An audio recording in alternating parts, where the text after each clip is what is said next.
વિદ્યાર્થી મિત્રો અને સાહિત્ય રસિક દોસ્તો, આનર્ત ગુજરાતીનો અધ્યાપક સંઘ એટલે કે AGASની આ એકેડેમિક ચેનલમાં આપનું હાર્દિક સ્વાગત કરું છું. મિત્રો, અગાઉના મારા વ્યાખ્યાનમાં મેં કાવ્ય હેતુ વિશે વાત કરેલી. તમે જાણો છો તેમ એ કાવ્ય હેતુ એટલે કે કાવ્ય નિર્માણનું કારણ. કાવ્ય કેમ જન્મે છે, તો એનું કારણ શું? તો એમાં શક્તિ, નિપુણતા અને અભ્યાસ એ કાવ્યનું કારણ છે, એટલે કે કાવ્યનો હેતુ છે. એ વાત મેં મારા અગાઉના વ્યાખ્યાનમાં કરેલી. આજે સાહિત્યના પ્રયોજનો એટલે કે કાવ્યના પ્રયોજનો વિશે હું વાત કરીશ. પ્રયોજનનો અર્થ અહીં થાય છે ઉદ્દેશ કે આશય. કવિ કાવ્ય રચના કરે છે કે કોઈ સાહિત્યકાર, કોઈ સર્જક સર્જન કરે છે, તો એ સર્જન પાછળ એ સર્જકનો ઉદ્દેશ શું હોય છે? એ સાહિત્યકારનું પ્રયોજન શું હોય છે? કારણ કે કોઈ પ્રયોજન વગર તો આવું બુદ્ધિશાળી, સંવેદનશીલ માણસ પ્રવૃત્ત થાય જ નહીં. અનુદ્દેશમ મંદોપી ન પ્રવર્તતે. મૂર્ખ માણસ પણ ઉદ્દેશ વગર કોઈ કાર્ય કરતો નથી. તો આ તો એક સંવેદનશીલ અને જાગૃત એવો સર્જક છે, તો એ કેમ સાહિત્ય સર્જન કરે છે? આવું સર્જન કરવા પાછળનું એનું પ્રયોજન શું છે? તો એ પ્રયોજનોની ચર્ચા આજે હું કરીશ. કાવ્ય પ્રકાશમાં મમ્મટાચાર્યએ કાવ્યના એટલે કે સાહિત્યના પ્રયોજનો સ્પષ્ટ કરતાં લખ્યું છે કે કાવ્યમ યશસે અર્થકૃતે વ્યવહારવિદે શિવેત રક્ષતએ સદ્ય પરનિર્વૃત્તએ કાંતા સંમિત્તયોપદેશ યુજે. અર્થાત યશ પ્રાપ્તિ, ધન પ્રાપ્તિ, વ્યવહાર જ્ઞાન, અમંગળનું નિવારણ, અવિલંબિત આનંદ અને પ્રિય પત્નીની જેમ ઉપદેશ માટે કાવ્ય સર્જન થાય છે.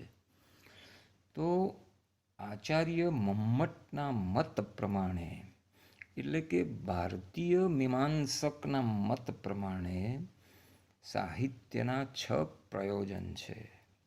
મમ્મટે આ શ્લોકમાં 6 પ્રયોજન ગણાવ્યા છે. યશ પ્રાપ્તિ, ધન પ્રાપ્તિ, વ્યવહાર જ્ઞાન, અમંગળનું નિવારણ, તત્કાળ આનંદ પ્રાપ્તિ અને ઉપદેશ. તો આ 6 પ્રયોજનો જે મમ્મટાચાર્યએ ગણાવ્યા છે, એ મમ્મટાચાર્ય ભારતીય સાહિત્ય મીમાંસકોના પ્રતિનિધિ તરીકે બોલી રહ્યા છે. તો આ ભારતીય મીમાંસકો પ્રમાણે 6 પ્રયોજનો છે.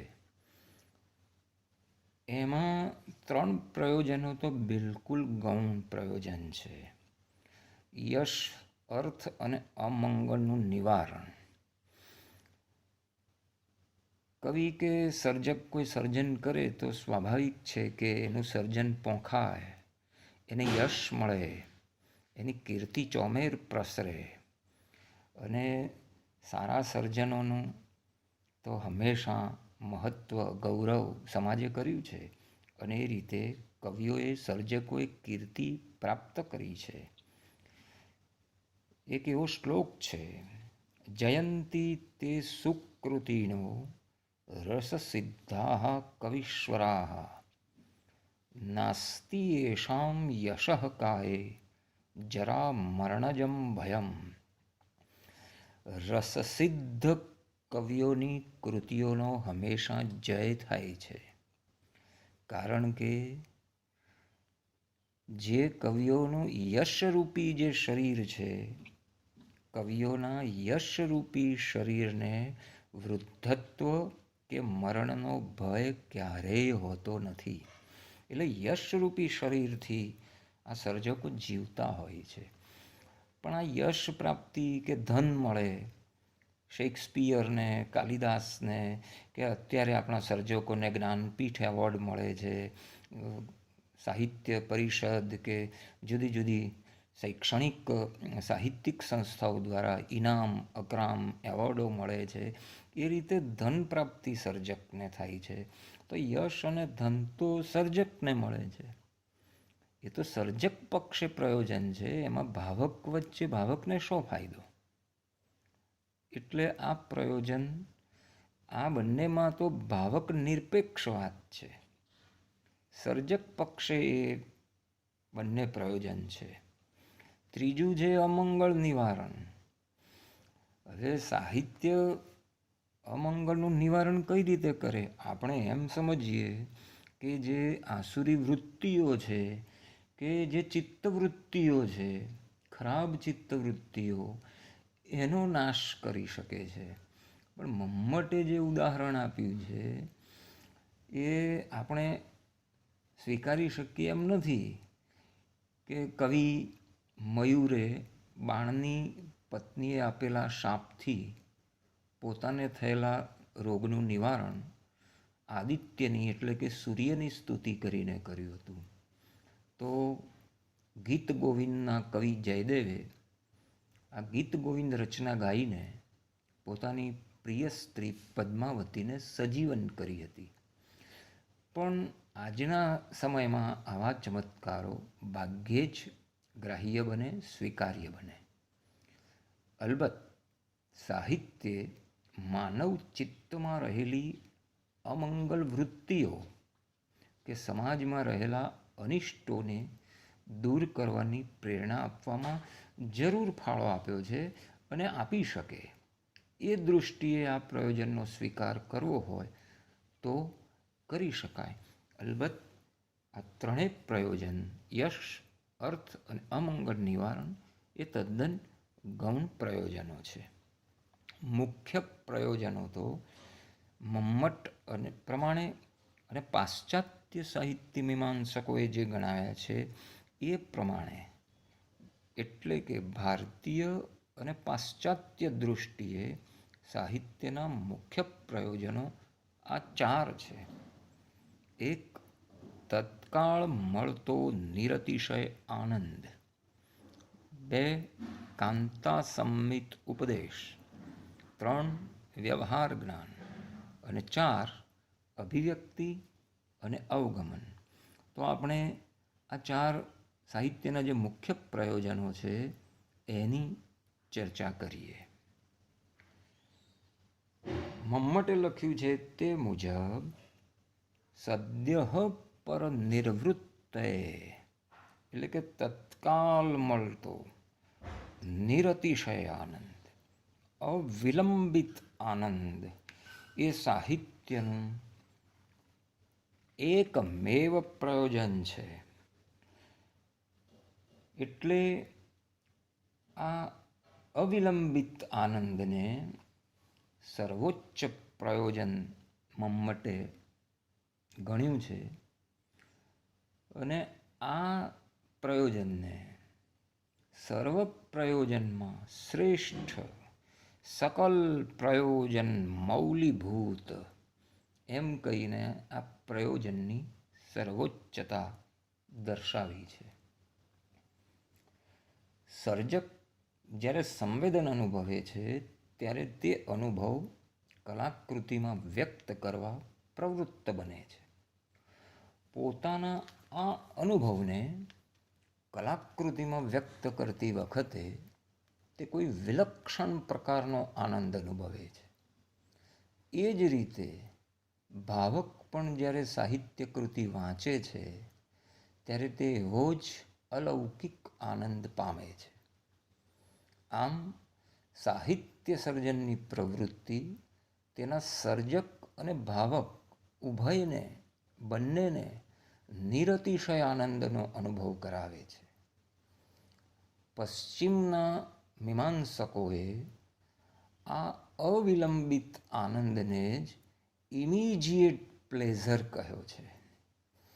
કોઈ પણ સાહિત્ય કૃતિ બીજા ગમે તે પ્રયોજનો સિદ્ધ કરે, લેખકને ધન અને કીર્તિ અપાવવામાં તે ભલે ગમે તેટલું મહત્ત્વ ધારણ કરતી હોય, પણ જો તે આનંદ ન આપી શકે તો સાહિત્ય કૃતિ તરીકે અવશ્ય તેનું મૂલ્ય ઉતરતું જ ગણાય. Nothing is poetry unless it transports. આનંદ નથી આપતું તો એ કાવ્ય નથી. કાવ્ય સર્જન દ્વારા કવિને અને તેના અનુભાવન દ્વારા ભાવકને આનંદ આપવો એ જ કાવ્ય પ્રવૃત્તિનું મુખ્ય અને સર્વોચ્ચ પ્રયોજન ગણાવવું જોઈએ. ડ્રાયડન કહે છે, delight is the chief if not the only end of poetry. આનંદ એકમાત્ર નહીં તો પણ કવિતાનો મુખ્ય છેડો તો છે જ. મિત્રો, આ આનંદ ભૌતિક જગતના વ્યવહાર જીવનમાંથી મળતા આનંદ કરતાં જુદા જ પ્રકારનો અલૌકિક હોય છે. ભૌતિક જગતના સુખ ક્ષણિક અને સ્થૂલ હોય છે, જ્યારે કાવ્ય જગતનો આનંદ સ્થાયી અને સૂક્ષ્મ હોય છે, જે આપણા ચિત્તને વ્યાપકતાનો અનુભવ કરાવે છે. વળી ભૌતિક સુખ સાથે દુઃખનો પણ અનુભવ થાય છે, જ્યારે સાહિત્ય સૃષ્ટિમાં કેવળ અલૌકિક આનંદનો જ અનુભવ થાય છે. વ્યવહાર જીવનના દુઃખદ કરુણ પ્રસંગો પણ સાહિત્યમાં રૂપાંતર પામતા આનંદજન્ય બની જતા હોય છે. એટલે જ સાહિત્ય દર્પણના સર્જક વિશ્વનાથે આ આનંદને બ્રહ્માનંદ સહોદર કહી બ્રહ્મ પ્રાપ્તિના આનંદ સાથે જ સરખાવ્યો છે. આવો આવા પ્રકારના આનંદનો અનુભવ કરતાં ભાવક અનેરી ભાવ સમાધિમાં મુકાય છે. સાહિત્ય કૃતિનું સાચું મૂલ્ય અને તેની ચિરંજીવિતા ભાવકને આવો આનંદ પમાડવામાં રહેલી છે. બીજું પ્રયોજન છે કાંતા સંમિત ઉપદેશ. કાંતા એટલે પ્રિય સ્ત્રી કે પત્ની અથવા તો પ્રિયતમા. પ્રિયતમાની જેમ ઉપદેશ સાહિત્ય પ્રિયતમાની જેમ કે પ્રિય પત્નીની જેમ ઉપદેશ આપે છે. સાહિત્ય કૃતિમાં તેના સર્જકના જીવન સમગ્રનો અનુભવ નિચોડ રજૂ થઈ જન સમાજ સુધી પહોંચતો હોય છે. જીવનના તારતમ્ય રૂપ તેનું દર્શન જન સમાજને પ્રેરક અને માર્ગદર્શક થઈ પડે છે.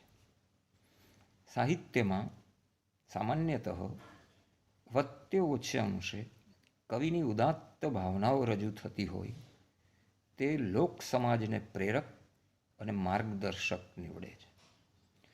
જગતના કોઈ પણ સાહિત્ય તરફ દૃષ્ટિપાત કરીશું તો જણાશે કે સાહિત્ય જનસમાજને દોરવામાં, તેની ભાવનાને ઘડવામાં અને તેનું ઉર્ધ્વીકરણ કરવામાં ઉપયોગી બન્યું છે. સાહિત્ય જીવનને ઉન્નત અને સંસ્કારી બનાવે છે, દૃષ્ટિને વિશાળ કરે છે, જીવનની સમીક્ષા કરે છે અને માર્ગદર્શન આપે છે. મહત્વની વાત એ છે કે આ ઉપદેશ પ્રિયતમાની પેઠે કાંતા સંમિત અપાયેલો હોવો જોઈએ. વિદ્યાર્થી દોસ્તો, ઉપદેશ 3 પ્રકારે અપાતો હોય છે. પ્રભુ સંમિત, મિત્ર સંમિત અને કાંતા સંમિત. વેદ વગેરે શાસ્ત્રો છે, રાજા છે, માલિક છે, એ સત્તાથી આજ્ઞા કરે છે, જેનું શંકા કે પ્રશ્ન કર્યા વગર પાલન કરવાનું હોય છે.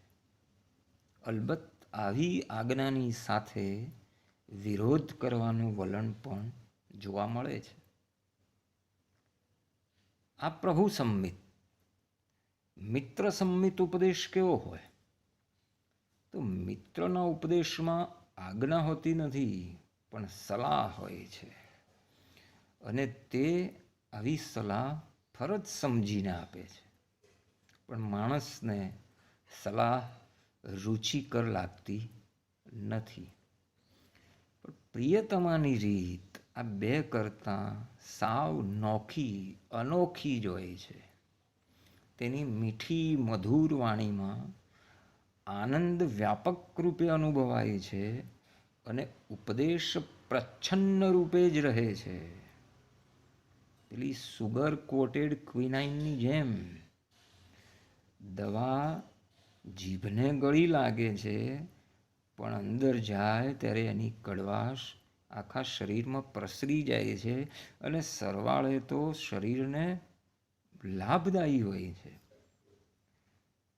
એટલે પ્રિયતમા કે પ્રિય પત્નીની વાણીમાં સીધો ઉપદેશ ન હોવા છતાં તે વધારે કાર્યસાધક નીવડે છે.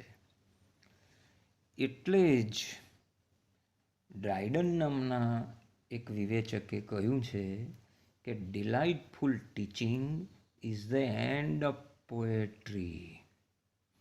ડિલાઇટફુલ ટીચિંગ હોવું જોઈએ. એટલે પ્રસન્ન કર, આનંદ કર એ કાવ્યની એક પ્રાથમિક શરત છે. અને આ અર્થમાં ડ્રાયડનની વાત સ્વીકાર્ય છે. અલબત્ત ઉપદેશ એ સાહિત્યનું અનિવાર્ય પ્રયોજન તો નથી જ.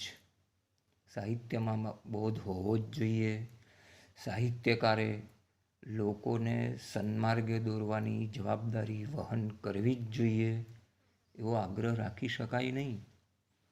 કારણ સાહિત્ય એ નીતિશાસ્ત્રનો ગ્રંથ નથી કે સાહિત્યકાર કોઈ ધર્મગુરુ પણ નથી. કલાકૃતિ પાસે તો હંમેશા સૌંદર્ય નિર્માણની અને તે દ્વારા પ્રાપ્ત થતા આનંદની જ અપેક્ષા રાખી શકાય. સાહિત્ય કૃતિમાં કોઈ પણ પ્રકારનો બોધ ન હોય, પરંતુ જો તેમાં કવિનો અનુભવ સચોટ અને સુંદર અભિવ્યક્તિ પામ્યો હોય તો તે સાહિત્ય કૃતિ બોધવિહીન છતાં ઊંચી કોટીની ગણવામાં વાંધો હોઈ શકે નહીં.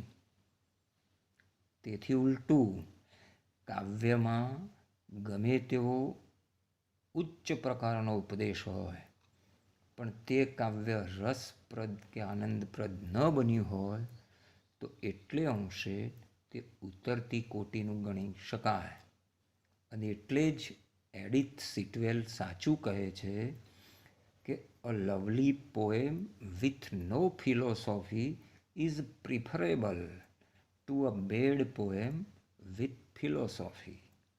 અર્થાત તત્વજ્ઞાન સાથેના ખરાબ કાવ્ય કરતાં તત્વજ્ઞાન વગરનું સુંદર કાવ્ય વધુ પસંદ કરવા જેવું છે. કવિતામાં આનંદ એ પ્રથમ શરત છે, પછી ઉપદેશ, અને તે પણ પ્રિય પત્નીની જેમ મીઠી અને હિતાર્થી વાણીમાં. અર્થાત કાવ્યમાં ઉપદેશ સહજપણે વણાઈને કાવ્યમય બનીને આવવો જોઈએ. તેમાં નીતિ કે સત્ય પણ સુંદર બનીને આવવું જોઈએ. તો આ રીતે મમ્મટ અને અન્ય મીમાંસકો પણ ઉપદેશને કાવ્યનું એક મહત્વનું પ્રયોજન ગણે છે. વ્યવહાર જ્ઞાન. સાહિત્ય જગતના અનુભવ દ્વારા સહૃદય ભાવકોને વ્યવહારનો વ્યાપક અને ઊંડો પરિચય થાય છે.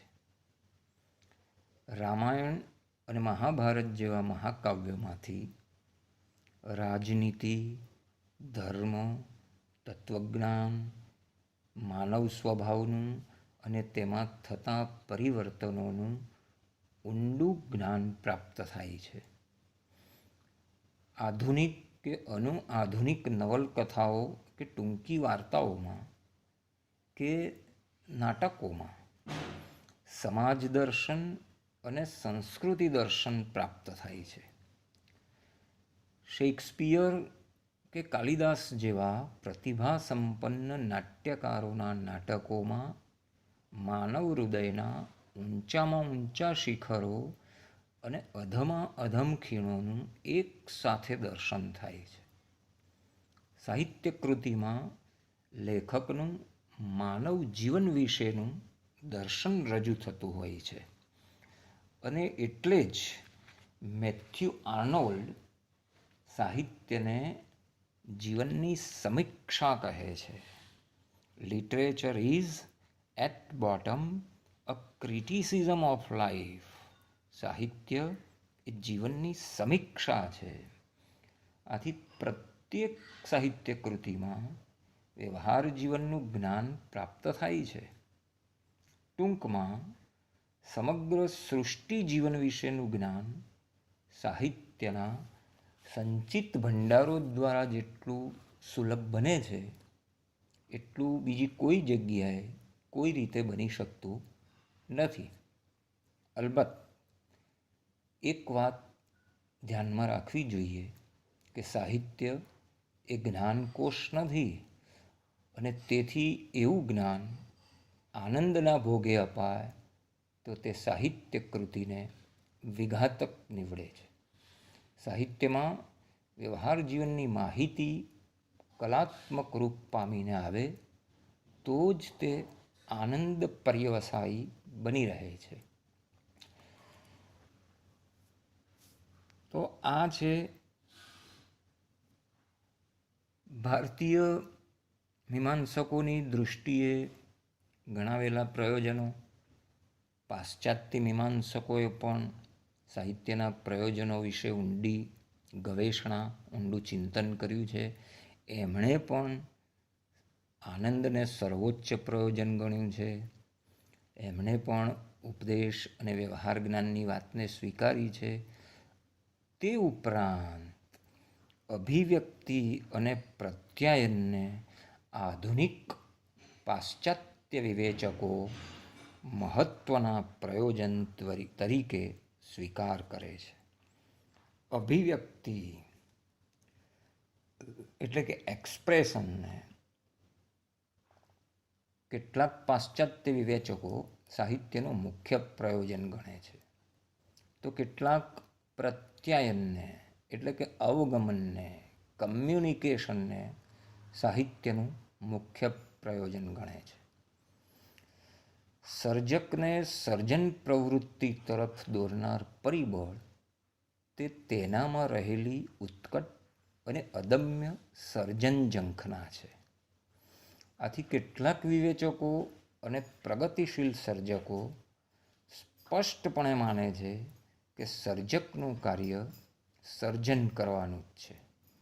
સર્જક પોતે જે સંવેદન અનુભવે તેની કલાત્મક અભિવ્યક્તિ કરવામાં તેને અનેરો આનંદ મળે છે અને એવી અભિવ્યક્તિ સધાય એટલે તેનું કાર્ય પૂર્ણ થાય છે. પોતાનો અનુભવ ભાવક સુધી પહોંચે કે ન પહોંચે તેની સાથે તેને કશી નિસ્બત નથી. લેખક તેના અનુભવને કલાકૃતિમાંથી ન પમાડી શકે તો તેટલો તેનો અધિકાર ઓછો. સર્જકનું ધ્યેય તો પોતાના અનુભવની કેવળ કાવ્યમય કે સુંદર અભિવ્યક્તિ સાધવાનું છે. એવી અભિવ્યક્તિ સદાય ત્યારે જ તેને જંપ વળે છે. અને એમાં જ એના આનંદની પર્યાપ્તિ છે. એટલે આવા વિચારકો, વિવેચકો એક્સપ્રેશન ઇઝ એન આર્ટ, અભિવ્યક્તિ એ જ કલા છે એમ કહે છે, માને છે. આ વિચારમાં કલા ખાતર કલા, આર્ટ ફોર આર્ટ સેકની ભાવનાનું પ્રતિબિંબ પડેલું જણાય છે. બીજી બાજુ સર્જકો અને વિવેચકોનો એક વર્ગ એવો પણ છે કે જેઓ સાહિત્યમાં રજૂ થતો કર્તાનો અનુભવ ભાવકને પહોંચાડવાની તરફેણ કરે છે. તેમને મતે સર્જન પ્રવૃત્તિ ભાવક સાપેક્ષ છે. તેઓ માને છે કે સર્જક પોતાને પ્રાપ્ત થયેલ અનુભવ કલા સર્જન દ્વારા ભાવકના ચિત્તમાં યથાતથ રૂપમાં પહોંચાડે, તેમાં જ તેના કાર્યની અને કલાકૃતિની સાર્થકતા રહેલી છે. પ્રોફેસર એબરક્રોમ્બી આને પ્રત્યાયન કે અવગમન એટલે કે કમ્યુનિકેશન કહે છે. તે પ્રત્યાયનને સાહિત્યનું અનિવાર્ય અને સર્વોચ્ચ પ્રયોજન ગણાવે છે.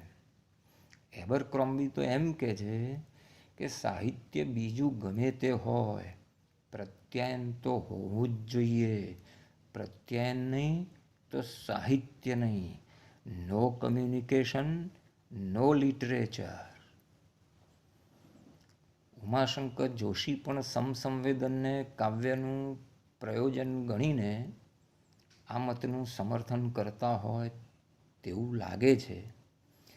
અને આ વિચારમાં જીવન ખાતર કલાની ભાવના જોઈ શકાય છે. એટલે આ જે સાહિત્ય છે એ જીવનવાદી સાહિત્ય છે અને એની જિકર કરે છે.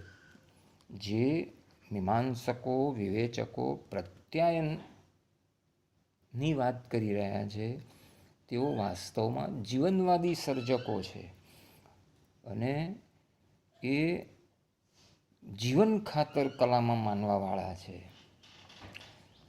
આ રીતે અભિવ્યક્તિ કે પ્રત્યાયન, આ બંને પ્રયોજનોમાંથી સ્વીકાર્ય કયું? પ્રોફેસર એબરક્રોમ્બી ભાવકને રસાનુભવ કરાવવાની જવાબદારી પ્રત્યાયનના સિદ્ધાંત દ્વારા સર્જક પર નાખે છે તે કેટલે અંશે યોગ્ય છે. ભાવકની કક્ષા તો વિવિધ પ્રકારની હોય છે અને તેની રસાનુભવની શક્તિની પણ મર્યાદાઓ હોય છે. સર્જકના અનુભવ પ્રદેશ સુધી ભાવક તેની વ્યવહાર જ્ઞાનની મર્યાદાને કારણે પહોંચી ન શકે તો તેમાં સર્જકનો શો દોષ? ભાવકને જ નજર સમક્ષ રાખી લખતા સર્જકનું સ્વાતંત્ર્ય જોખમાય છે. વળી સાહિત્ય સર્જનની પ્રવૃત્તિ તદ્દન ભાવક નિરપેક્ષ છે એમ પણ કહી શકાશે નહીં. વાસ્તવમાં આ બંને ખ્યાલો આ ચર્ચાસ્પદ પ્રશ્નની આત્યંતિક વિચારણાનું પરિણામ છે. આ અંગે સુરેશ જોશીનો અભિપ્રાય બંને મતોનો સરસ સમન્વય સાધી આપે છે. તેઓ કહે છે કે સર્જન અને અભિનયન આ બેમાં કવિ કોને પ્રાધાન્ય આપે? કવિ પોતાની રચના દ્વારા ભાવકને પોતાના રહસ્ય લોકમાં પ્રવેશવાને દ્વાર ખોલી આપે છે. આથી વિશેષ કવિ શું કરી શકે? ભાવકને ખભે બેસાડીને ફેરવવાનું શ્રવણ કૃત્ય આજનો કવિ કરવા ઈચ્છતો નથી. કમ્યુનિકેશન નહીં પણ ઇનિટિએશન એને ઇષ્ટ હોય એમ લાગે છે. એરિસ્ટોટલ કેથાર્સિસ એટલે કે ભાવ વિરેચનને કાવ્યનું પ્રયોજન કહે છે. હોરેસ ઉપદેશને એટલે કે ટીચીઝ, લિટરેચર ટીચીઝ, અને એને સાથે સાથે આનંદ પણ આપે છે, ડિલાઇટ્સ. ભવ્યતા, સબ્લિમેશનનો હિમાયતી લોન્જાઇનસ કાવ્યનો ઉદ્દેશ ભાવકને સ્પર્શ કરીને આનંદલોકનો વિહાર કરાવવાનો છે એમ કહે છે, તો વળી રસ્કિન નીતિબોધને કાવ્યનું મહત્ત્વનું પ્રયોજન ગણે છે. પણ ઇંગ્લેન્ડનો કવિ કિટ્સ કાવ્યનું ધ્યેય સત્યને સુંદર રીતે રજૂ કરવાનું છે એમ કહે છે. મિત્રો, આ બધી વિચારણાને અંતે પણ એટલું કહેવું જોઈએ કે સાહિત્યનું અંતિમ લક્ષ્ય તો સૌંદર્ય સાધના દ્વારા આનંદનો અનુભવ કરાવવાનું છે, અને આથી આનંદના શ્રેષ્ઠ પ્રયોજનની સાથે અન્ય કોઈ પણ પ્રયોજન ગૌણ રૂપે અને તેના અવિરોધે જ હોઈ શકે.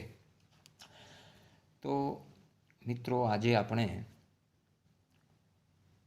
સાહિત્યના ભારતીય અને પાશ્ચાત્ય દૃષ્ટિકોણથી જે પ્રયોજનો છે એની ચર્ચા કરી છે. ફરી એક નવા વિષય સાથે આપણે મળીશું. Thank you. ધન્યવાદ.